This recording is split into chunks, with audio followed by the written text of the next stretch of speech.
10ஆம் வகுப்பு கணிதம் அலகு 8 புள்ளியியலும் நிகழ்தகவும் அலகு பயிற்சி 8இல் 9வது கணக்கு பார்க்க 2 குழந்தைகள் உள்ள ஒரு குடும்பத்தில் குறைந்தது ஒரு பெண் குழந்தையாவது இருப்பதற்கான நிகழ்தகவை காண்கன்னு கேட்கப்பட்டிருக்கு.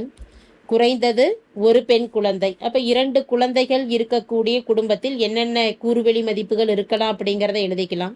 கூறுவெளி எஸ் என்பது 2 குழந்தைகள், ஒரு குடும்பத்தில் இருக்கக்கூடிய 2 குழந்தைகளுமே ஆண் குழந்தைகளா இருக்கலாம். பின்னு ஆண் குழந்தைகளை பாய்ஸ்ன்னும் பின்னும் பெண் குழந்தைகளை கேர்ள்ஸ்ன்னு எடுக்கலாம்.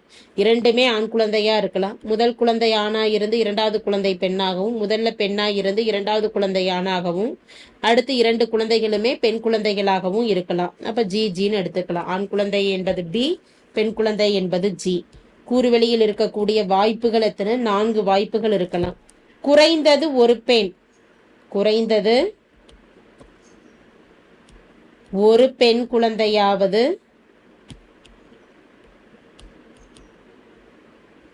கிடைக்கும் நிகழ்ச்சி.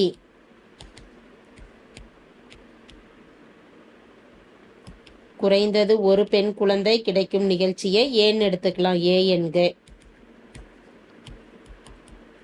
ஒரே ஒரு பெண் குழந்தை, குறைந்தது ஒரு பெண்ணு, அதிகபட்சம் எத்தனை பெண்கள் வேணாலும் இருக்கலாம். அதிகபட்சம் எத்தனை பெண் குழந்தைகள் கிடைக்கும்? 2 பெண் குழந்தைகள் தான் இருக்கும்.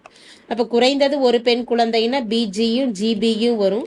அதிகபட்சம் 2 பெண் குழந்தையும் இருக்கலாம். அப்ப ஜிஜியும் எழுதிக்கலாம். என் ஆஃப் ஏ என்பது ஏயில் இருக்கக்கூடிய உறுப்புகளின் எண்ணிக்கை 3.